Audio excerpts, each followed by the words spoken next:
a purple blush pressing against the curves of the sky. His hands had roamed her back, current tingling on her skin. The feather-light brush of his tongue against hers set her shivering, heart racing, insides aching with want. They drifted apart like dancers before the music stopped, vibration still thrumming along their strings. She'd opened her eyes, found him staring back in the smoky light.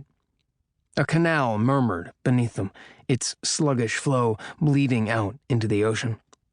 Just as she wished to. Just as she must. Praying she wouldn't drown. Her last Nevernight in this city. A part of her didn't want to say goodbye. But before she left, she'd wanted to know. She owed herself that, at least. "Are you sure?" he asked. She'd looked up into his eyes then. Took him by the hand. "I'm sure," she whispered. The man was repugnant. Sclerosis skin, a shallow chin lost in folds of stubbled fat, a sheen of spittle at his mouth, whiskey's kiss scrawled across cheeks and nose, and his eyes, oh daughters, his eyes. Blue as the sunburned sky, glittering like stars in the still of true dark.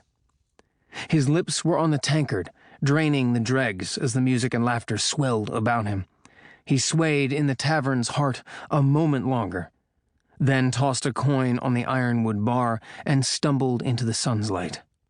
His eyes roamed the cobbles ahead, bleary with drink.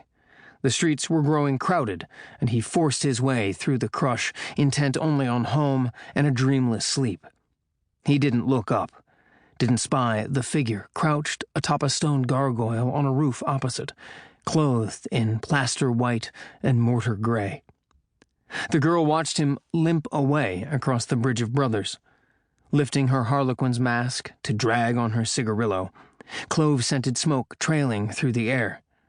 The sight of his carrion smile and rope-raw hands set her shivering, heart racing, insides aching with want. Her last Nevernight in this city. A part of her still didn't want to say goodbye, but before she left, she'd wanted him to know. She owed him that, at least. A shadow, wearing the shape of a cat, sat on the roof beside her. It was paper flat and semi-translucent, black as death. Its tail curled around her ankle, almost possessively.